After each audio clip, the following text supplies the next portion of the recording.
Notre invité ce matin, Frédéric Dabi, bonjour. Bonjour, tous mes vœux. Tous mes vœux, vous êtes directeur général de l'IFOP. Votre dernier livre, Parlons-nous tous la même langue, aux éditions de l'Aube, avec Brice Sokol, c'est cela ? Tout à fait. Hein ? Et vous avez reçu le prix de Garfort, d'ailleurs, pour ce livre. Bien, nous allons regarder la vie politique et nous allons réfléchir à ce que pensent et ce que croient les Français. Et vous savez combien nous sommes attentifs ici à Sud Radio. Vous connaissez bien Sud Radio parce que nous sommes partenaires de l'IFOP fiducial, Sud Radio, partenaire maintenant historique de Sud Radio, Frédéric Dabi. Et donc, nous savons, vous analysez les sentiments des Français, l'insatisfaction, la satisfaction aussi, les désirs des Français en ce début d'année 2025. Il est bon de réfléchir à tout cela et de commencer avec ce monde politique qui est en pleine ébullition, cette vie politique. Alors, les vœux d'Emmanuel Macron, je vais commencer, puisque, en fait, il a lancé l'année politique, Emmanuel Macron, mardi soir. Il dit « Je voudrais soumettre aux citoyens des sujets déterminants pour la nation ». Alors, soumettre aux citoyens des sujets déterminants pour la nation, ça veut dire quoi ? Il n'a pas prononcé le mot référendum, mais c'est peut-être le mot de ce début d'année, référendum, Frédéric Dabi. Oui, vous avez raison, surtout que 2025, c'est 20 ans après Jean-Jacques, le dernier référendum, le fameux référendum du 29 mai, vous l'aviez suivi comme journaliste, moi comme sondeur, c'était une période incroyable où, rappelez-vous, sur un texte très compliqué, on a eu le pays qui s'est passionné, qui est rentré dans sa dispute nationale avec 70% de participation. Et il y a eu, on le voit encore dans nos enquêtes qualitatives, quand on fait parler les Français sur l'histoire politique, une déception parce que, dans un sens, les résultats de ce référendum n'ont pas été vraiment respectés avec le traité de Lisbonne 3 ans après. Mais c'est vrai que le président... Les Français avaient dit non. Non, à 55%. À 55%, et finalement, ça a été oui. Oui, ça a été non, mais finalement, il y a eu un traité bis qui a été voté par le Parlement. Maintenant, c'est vrai qu'il a parlé, il est fréquent qu'il parle de référendum. Il en a parlé au moment des Gilets jaunes, au moment du grand débat, au moment des entretiens de Saint-Denis. Là, il a été beaucoup plus clair. Il l'a dit, c'était la 3e partie de son intervention des vœux. Après ce clip vidéo assez intéressant, ces images innovantes. Ces vœux étaient d'ailleurs, pour moi, les meilleurs depuis 2017. Je partage votre point de vue. C'était déjà innovant avec ces images. Et ce qui était intéressant, ces images, c'était la continuité parfaite de ses vœux du 31 décembre 2023, où il appelait, et là il avait eu le nez creux, si je puis dire, il avait appelé à l'année des fiertés, l'année du millésime français, avec Villers-Cotterêts, l'édit sur la langue, le 6 juin 44, le 80e anniversaire, ces fameux Jeux Olympiques qui ont été un moment assez formidable pour le pays, et Notre-Dame. Et les images étaient la confirmation que impossible n'est pas français. Puis il y a eu cette contrition, là, il est allé beaucoup plus loin que son intervention post-renversement de Michel Barnier. Il a vraiment, confessé une erreur, même s'il l'a dit pour l'heure, même s'il a tricoté avec des éléments qui étaient moins impliquants pour lui, parce que, on le voit dans les enquêtes IFOP fiduciales pour Sud Radio, cette dissolution, cet acte du 9 juin, c'est l'acte de rupture absolue. Ça fait depuis 1958, je n'étais pas né, que l'IFOP suit la popularité présidentielle avec le JDD. On peut comparer le couple Macron-Bayrou, avec le couple de Gaulle-Debré. Jamais une décision d'un président a été non pas rejetée à ce point, rejetée et incomprise. On est passé du président insupportable au président insaisissable. Il doit reprendre la main en purgeant cet acte. Alors, c'est bien beau. Il doit reprendre la main. Mais comment peut-il reprendre la main ? C'est toute la question. Alors, référendum, vous allez me dire, parce que vous analysez tout cela avec attention, référendum. D'abord, il faut un sujet pour un référendum. Quel sujet pourrait être soumis à référendum ? Chaque parti politique a son idée là-dessus. Chacun voudrait sa question. Bien sûr. Donc, il va falloir choisir. Qui choisit ?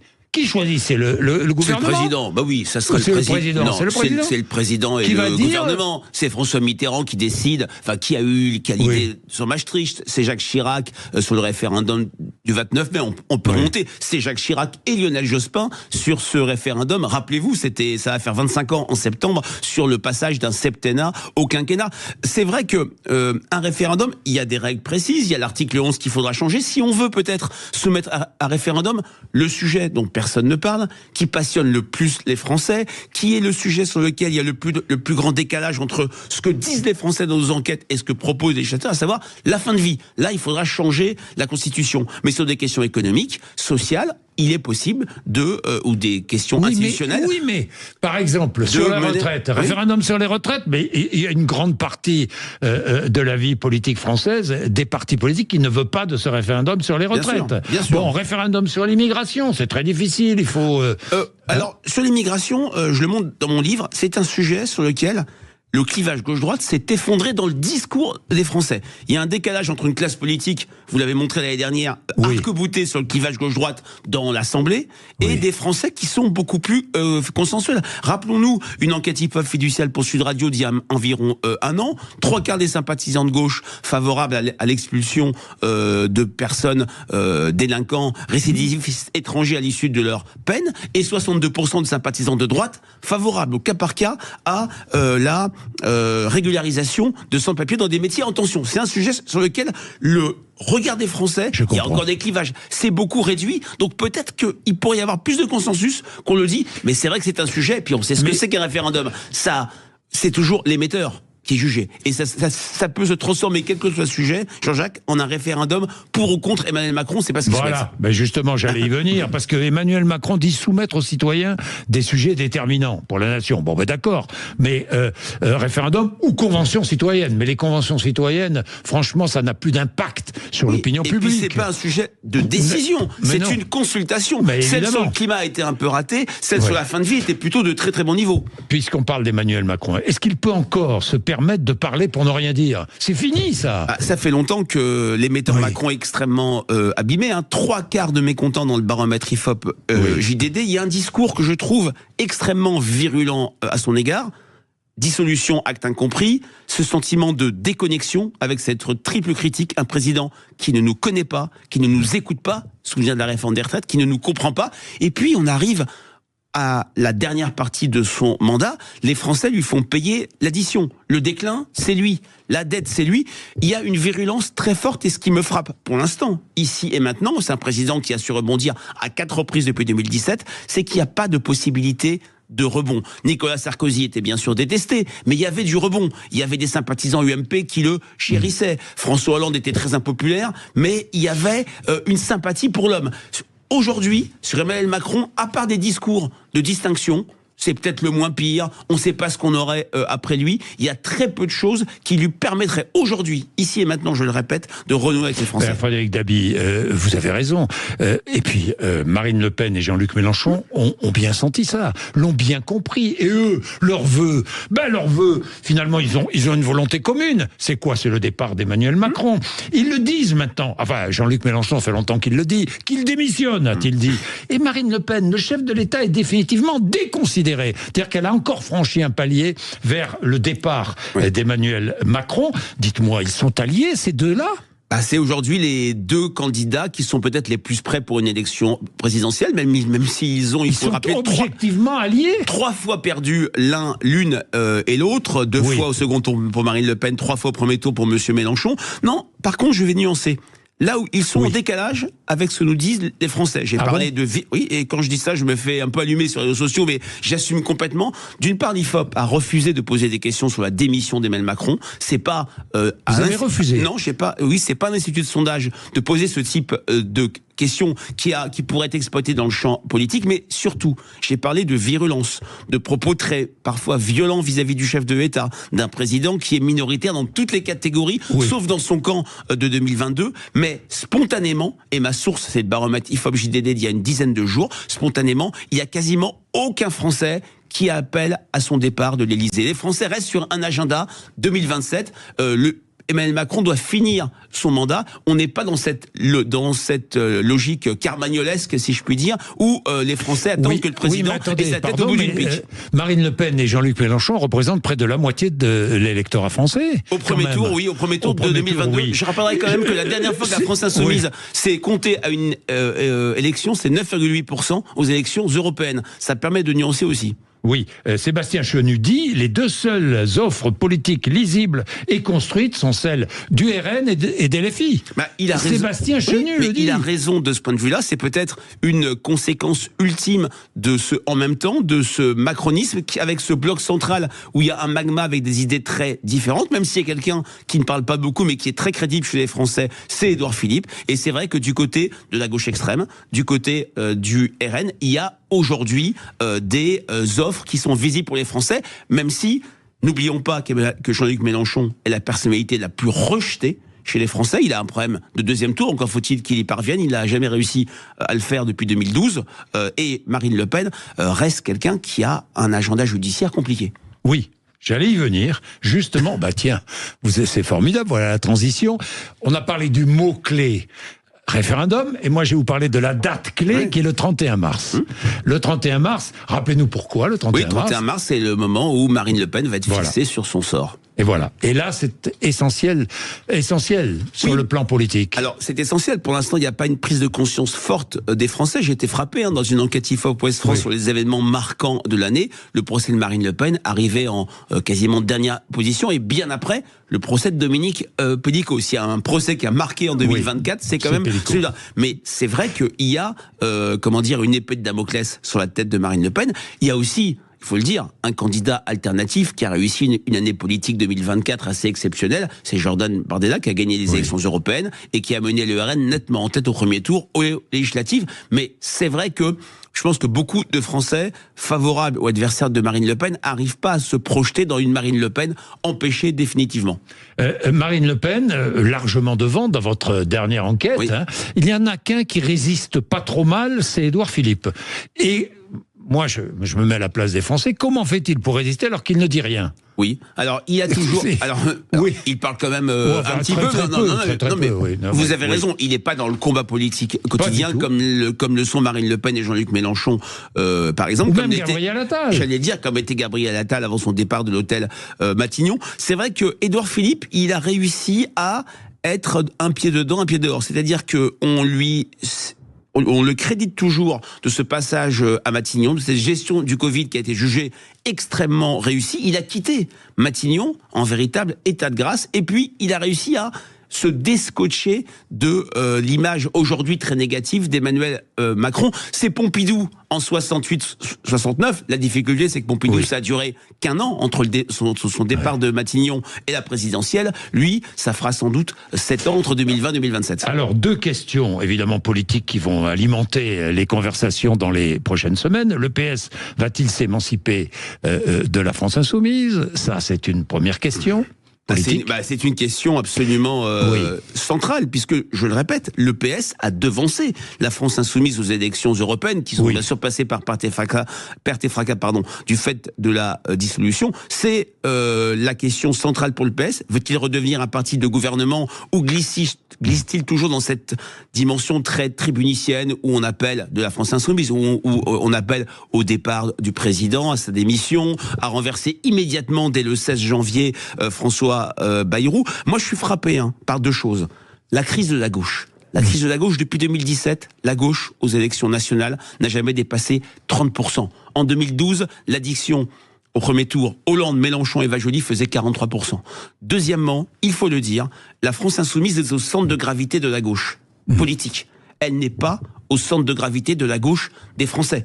Vous ne trouverez jamais, et on l'a encore reposé pour une enquête pour l'Humanité, qui n'est pas un journal de droite, en septembre dernier, une majorité de sympathisants de gauche, ou de gens qui se définissent comme étant de gauche, qui vont vous dire, la police tue, il y a un racisme d'État, les émeutes sociales les émeutes de 2023 étaient des émeutes sociales justifiées, que l'abaya est un vêtement culturel, etc. Il y a ce problème d'inadéquation entre ce que souhaitent les sympathisants de gauche, je le montre dans mon livre avec Brice Sokol, qui sont attachés, comme les Français, à la sécurité, qui veulent être beaucoup plus durs sur la question migratoire, qui sont très attachés au service public, et l'offre actuelle de la gauche, où, à tort ou à raison, et c'est un coup de génie, LFI reste toujours le point central, et Jean-Luc Mélenchon reste comme le disait Françoise de Gaulle, que vous avez reçu tout à l'heure, l'homme le plus riche du cimetière. Quand je dis ça, c'est le meilleur à gauche, mais dans l'incapacité de gagner un deuxième tour. Bien, et puis autre question, est-ce que Gabriel Attal, qui est plein de rancœur, va-t-il se désolidariser totalement d'Emmanuel Macron? Alors, je vais vous dire, je botte un peu en douche, c'est pas une question qui intéresse les Français. Moi, j'ai été frappé de voir... raison. On parlait tout à l'heure, Jean-Jacques, d'Édouard Philippe. Rappelez-vous, printemps-été 2020, ça y est, le couple PM président est en froid, il y a un divorce. Les Français ne le voyaient pas, ne le sentaient pas, ça ne les intéressait pas. C'est vrai que on a senti des tensions.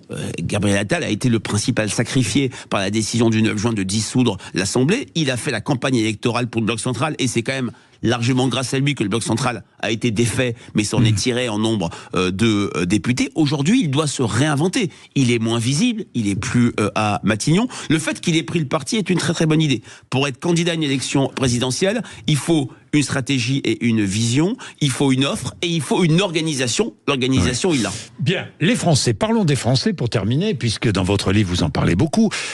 Frédéric Dabi, les Français sont insatisfaits, les Français sont souvent en colère, les Français sont distants maintenant, ont pris leur distance avec la classe politique. Mais moi j'ai une question un peu iconoclaste à vous poser. Comment un pays peut-il se développer quand tous les partis politiques ont électoralement intérêt à ce qu'il s'effondre ? C'est une excellente question. Je vais vous dire, les Français ne sont pas plus en colère que d'habitude.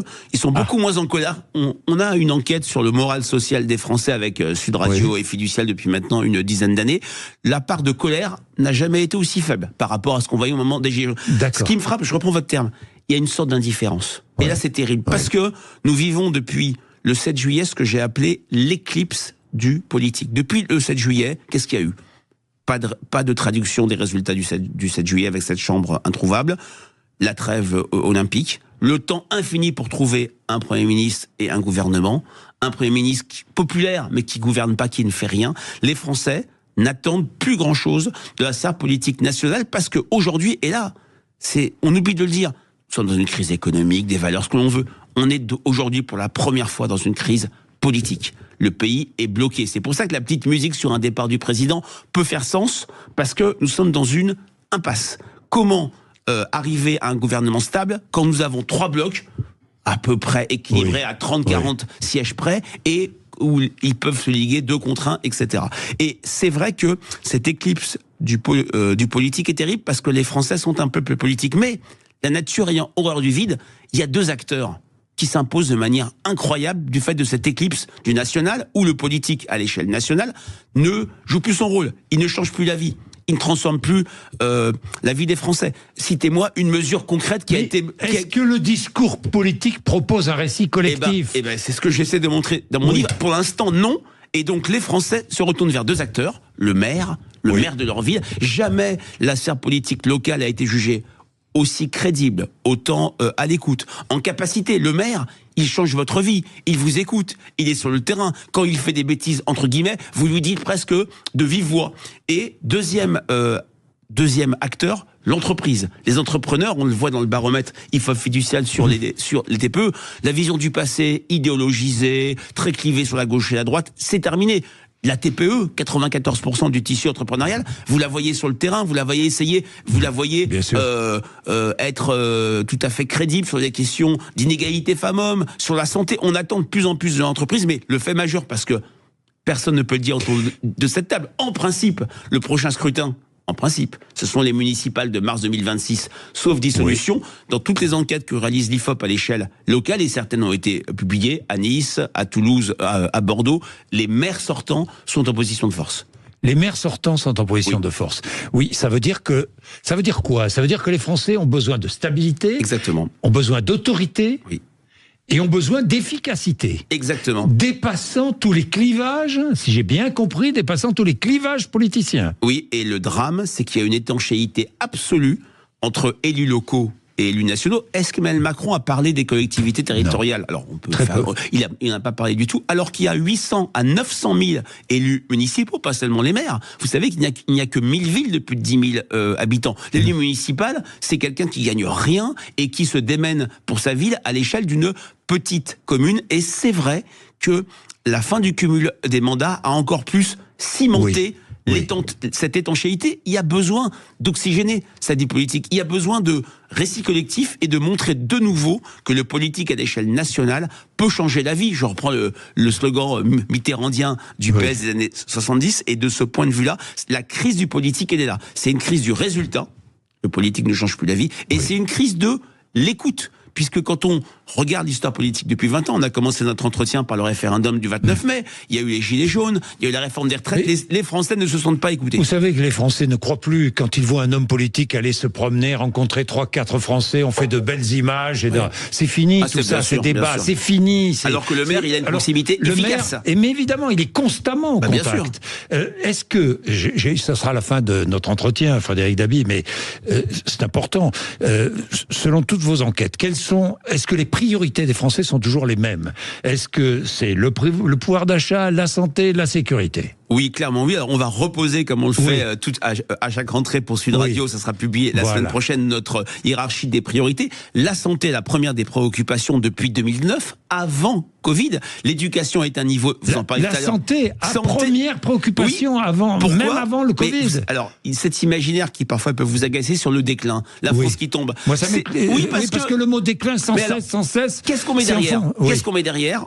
Qu'est-ce qu'on met derrière? Le déclin, c'est pas le grand remplacement, c'est une forme de déclassement, et c'est surtout le devenir de deux grands services publics, la santé, l'éducation, l'hôpital, l'école. Donc c'est un santé, deux éducations, trois pouvoir d'achat, toujours largement devant le chômage, qui, malgré la remontée du nombre de demandeurs d'emploi du fait des plans sociaux, c'est toujours évaporé du discours des Français. L'injustice, c'est pas être au chômage, c'est avoir un travail qui paye mal, ce qui explique que le pouvoir d'achat arrive à un niveau très élevé. Voilà. Et puis la sécurité. Bien sûr, la sécurité où là aussi du quotidien, le clivage de droite s'est absolument effondré là-dessus. Quand on demande aux Français de raconter des faits d'insécurité, ils mettent souvent en scène des victimes qui ont une part réelle ou symbolique d'autorité de l'État. Un professeur, bien sûr, vous voyez de quoi je parle. On demande de l'autorité, les Français demandent de l'autorité. L'insécurité, c'est une forme d'impuissance de la part de l'État, et dans notre peuple éminemment politique, l'impuissance du politique, c'est dévastateur. Oui, c'est dévastateur, et les Français le sentent,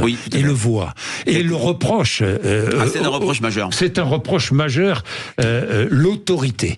Frédéric Dabi, c'était absolument passionnant. Est-ce qu'on peut dire que la France est en crise ou pas? Parce que je vois partout les titres, la France en crise. On le dit depuis maintenant 51 ans, depuis ces 30 piteuses qui ont suivi les 30 glorieuses. Le pays a de la ressource, du fait notamment de sa sphère locale. Alors, j'ai une dernière question que j'avais oublié de vous poser, mais il y a aussi un grand moment, c'est le vote du budget. Exactement. C'est un très important moment politique, très important, le vote du budget. Parce que la dette continue à courir. On est à 3 385 milliards. Tout à fait. Tout à fait. Donc, 70 milliards depuis le renversement de Michel Barnier. La dette, on le verra la semaine prochaine dans notre enquête, pour le teasing, mais en septembre 2024, le sentiment de priorité sur la dette avait gagné 11 points par rapport à septembre 2023. Les Français en ont de plus en plus conscience. Merci Frédéric Dabi. Merci. Passionnant, vraiment passionnant. Rappelez-nous le titre de votre livre. Parlons-nous tous la même langue avec mon ami Brice Sokol. Voilà, aux éditions de l'Aube. Merci beaucoup. Merci. Il est 8h57.